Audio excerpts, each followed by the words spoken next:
Me like 34 pounds. Sony, you absolute scumbags. Enhancements. Cancel my PS5 Pro. The other day I had a sudden realization, and it actually made me think, have I genuinely made a mistake buying the PS5 Pro? And here's why I'm asking. Well, the other day I was just thinking about the PS5 Pro, thinking about the upgrade, which are really cool to me, going to improve it a lot. The bigger SSD, the Wi-Fi 7, the improved ray tracing, the game boost, over 8,500 PS4 games improved by game boost. Sounds amazing, right? Well, here's the kicker. I've only got a moderate size PS4 physical games collection. I've pulled 4 out here to show what I'm going to talk about in a minute as an example. And it put me in a proper dilemma because I suddenly realised something. It's like, without a drive on the Pro, which kind of seems obvious now, it's like, if you've got any sort of PS4 physical games collection, you can't enjoy them games with those enhancements. It's like, because you need to play them on the Pro to enjoy them, which hasn't actually got a drive, which is, well, it's like useless then, unless you add a drive, which means even more expense, which is basically impossible to get in the UK at the moment. I've got a moderate amount of games, and I am looking forward to playing them on the Pro, but like I say, I can't, and I'm going to show a few examples here of why that's going to be a bit of a big miss. Games like Near Automata, absolutely love it. Completed it 3 times. I think you have to complete it something like 7 times to get the proper ending and things like that. So I've got a lot to do on that, and I have got 2 standard PS5s with disc. So a lot of people will say, well, why can't you just play them on them then? Because I am keeping them. I'm not actually selling my existing PS5s to fund the Pro. This PS5 I've got upstairs at the moment is going to go downstairs in my arcade cabinet, and I'm going to explain why that's going to be a good thing in a minute. And I've got another one in my race cab at the moment. Obviously I could put the disc into them and play them on there, and it's going to be a pretty decent experience still, but not good enough for me, because this room is perfect for playing games and watching films. There's a projector screen. It's got a 100-inch projector screen. It's got a 65-inch OLED 2.1 HDMI 2.1 TV, which is great for the PS5 Pro and things like that, with a killer sound system. So it's fantastic for playing cinematic type games. I don't want to play it on my race cab on a smaller screen, or on my arcade cab where it's only got a 2.1 sound system. I want to play it up here, but if the Pro was up here, literally cannot do that because there's no drive, and adding the drive, like I said, is virtually impossible. And the same with games like Witcher 3 as well. This shows the extent of my backlog to a degree, and that is another reason why I was happy to buy the Pro, because I've got a huge backlog of PlayStation 5 games still yet to play, and a bunch of them are enhanced on the Pro. So happy days, but at a cost, because basically I'm not going to be able to play things like this, because again, even though this is a PS5 upgraded game, it came with a free PS5 upgrade, I've got it on disc, which basically means I can't play it unless I stump up more money for the drive, as I said, if you can get one, or spend more money again replacing these physical versions with digital downloads. And we'll come to that again in a minute, because I've got a few other games here I want to go through as well, because there are some advantages to digital media. So I don't see it as an entirely bad thing. This does mainly apply to people like me who've got multiple PS5s and can benefit from that in different ways. Take a game like Dead or Alive 6, for example. Got all punch 'em up, I do enjoy them, and the old Tekkens and Street Fighters and Soul Caliburs as well. But in a game like this that I've got on a disc copy, if I play it up here on the Pro, say I managed to get a disc drive for the Pro, I can obviously play these games up here now, which is good. But on a game like this, a fighting game, where I want to play it more, if anything, on my downstairs arcade unit, because it's got proper joysticks, it's an arcade-like experience, really, really good. You're kind of playing it the way it was intended. I've got to take the disc out of the Pro up here, if I wanted to see what it was like on Game Boost and things like that, which is the idea, and play it downstairs. And if I wanted to play it up here again, I've got to remember where the disc was, take it out again, take it, you know, you've got the disc going backwards and forwards, basically. With digital media, you don't have to do that, because I could have it stored up here and on that console at the same time. and never have to think about a disc and things like that. So there is advantages like that. Let's go back to games and the ones I'm going to be missing and can't play because I've basically bought one of Sony's new consoles. But yeah, Cyberpunk, another one. I'm not sure how far I am into it, but I am enjoying it. Now it's been fixed. It was completely broken at first, but now it's a very good experience. Playing on obviously the PS5 version. But it is a good game. I am enjoying it and I want to complete it. But I want to be able to play it in my cinema room with that full 5.1 surround sound experience on my 65-inch OLED. That's the point of these kind of big cinematic games. And without the disc drive, I can't. I could play it on my arcade cab, on my disc-based PS5, of course, but it's not the same kind of experience. So, yeah, a bit of a pain on that one, and that's one of the ones that's not on offer that much at a decent price on digital download. So that is a way to fix this kind of problem, is to buy the digital downloads, but this one has remained fairly expensive. I've replaced some of these with digital downloads because it is actually quite cost-effective to do that. The sort of ones that I've replaced with digital download are things like Nier Automata, that was $13.99. Dead or Alive was $10.99, and The Witcher 3 was, I think, £8 something. So that was, excuse me, that was a bit of a bargain at that. So I've got a whole bunch of games there, which has cost me like £34.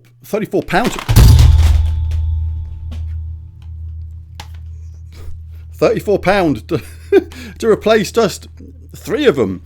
I don't mind doing that. I do mind breaking everything. But yeah, it's cost me £34 to replace 3 games that I still want to play and see on the Pro via the Game Boost.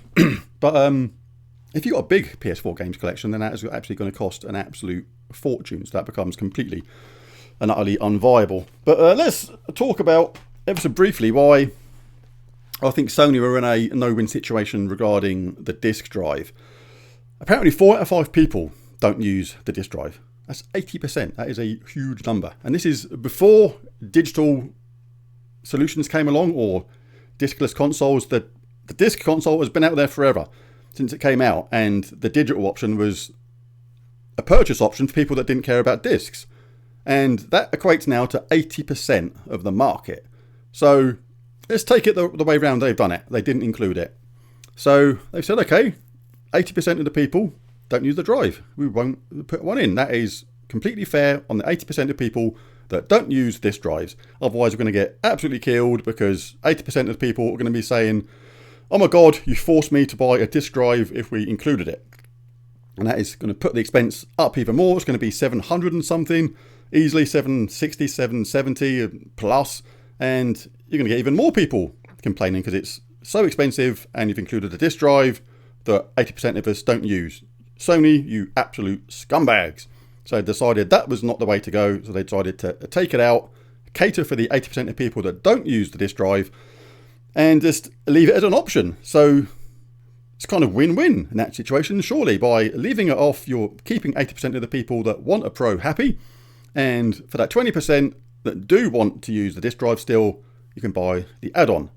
But no, obviously people then complain about that because, oh my God, it's $699 whatever, and it doesn't even come with a disk drive. But let's get round to that price ever so briefly, because it's not as bad as people think it is. And I mean that when comparing it to a PS5. So let's roll back to 2020 when the PS5 first came out. And it sold like hotcakes. You just couldn't get one for ages. It was like very hard to get one, very hard to pre-order. Sony literally couldn't make them fast enough, and it still sold. And that was at £480 with the disk drive and the stand.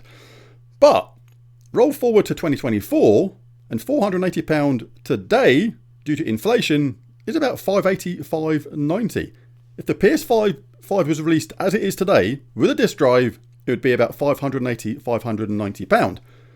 Just over. So the Pro is only like £110 more, or dollars, whichever currency you're familiar with. But basically, it's like £100 difference from a Pro. Now, I know the drive is missing and the vertical stand is missing.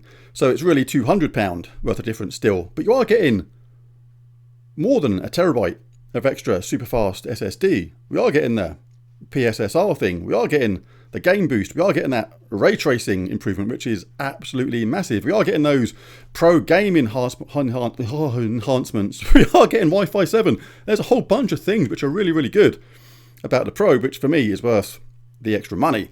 But you can see why some people are getting upset about it. Particularly the people, as I demonstrated with my now spread across my room physical game collection, or part of it anyway, that have got a lot of games. It's like you've been forced to buy a drive if you want to buy a Pro. So it's like, but again, I don't think they could win either way. So going back to my dilemma, and am I still going to continue with my purchase of a PS5 Pro? Well, I've already bought Near Automated Back. That was £13.99. I've already bought on digital, this is. Dead or Alive 6 again, that was £10.99 on offer this month. And I got Witcher 3 for £8.74. So around about £34 to replace those 3 games. And I'm happy with that. The rest of my physical PS4 collection I'm not too bothered about. Seeing the game boost, I've got like between 200 and 300, maybe even more than that, PS4 games on my 4TB external drive attached to my PS5, and other things on. I've got stacks to play on Extra and PlayStation Plus as well. So absolutely stacks to have a look at, and I'm not worried about that little handful of games that I've got left on the PS4 that I'm not going to be able to look at on the Pro. And I've kind of finished with them anyway. They're not even games I'm going to play, even if I did have a drive. I got both my PS5s with a drive just in case I used it or needed it. I don't watch films on my PS5. I use a standalone 4K Blu-ray player for that.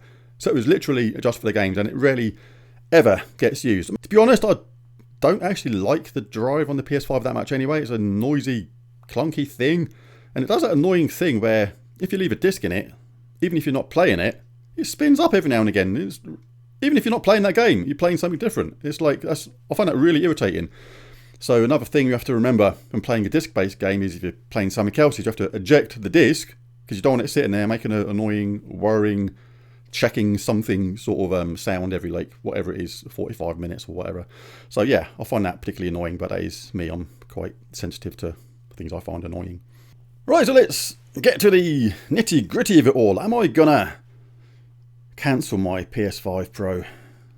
Was it a regretful purchase, and do I think I made a big mistake? Well, no, because the fact of the matter is I'm still going to really love all those PS5 Pro upgrades that come part and parcel of having that system. And by actually having some of these digital equivalents now, even though it's cost me a small amount more money, it actually gives me an advantage in a way that I didn't have before. I mean, now I can enjoy those game boost enhancements on those PS4 games by having those digital downloads of that instead of the disc version. And I can have the beat 'em ups I really enjoy, like Street Fighter, Tekken, Soul Calibur, Dead or Alive, on my standard PS5 in my arcade unit without the need to swap discs, which is a bit of a pain normally. So that is actually a bit of a win situation like that. And I can see the game boost versions up here in my cinema room, as well as enjoy those cinematic games in full 5.1 surround sound glory and 65-inch OLED HDMI 2.1 goodness. So for me, no regrets. It was just a bit of a surprise moment the other day. I kind of surprised myself when I randomly went into my game cupboard and looked at a bunch of games. I thought, hang on, I've got more PS4 games here on physical than I remember having, because I don't go to that cupboard that often. And when I started going through them, thinking, can't play that, can't play that, can't play that, can't play that on the Pro, it did come as a genuine kind of shock and think, oh my God, is this a worse situation than I initially thought it was? But once I thought about it a bit more and realised I can replace the key games with digital equivalents, which I don't mind doing because I can still sell the physical ones if I want to offset the cost, then I've got a win-win situation for me. So no regrets. I can understand why people with large physical collections would get frustrated, because that drive is basically essential if you've got a huge collection of PS4 digital games. But I'm going digital on the ones that I care about, and I'm going to enjoy all the Pro benefits at the same time. So with that, I'm good. So absolutely zero regrets. There it is. There's the video. If you enjoyed it, it'd be really cool if you bash that like and subscribe button. It really does help. But most of all, thanks for watching. Catch you again in the next one. Bye for now.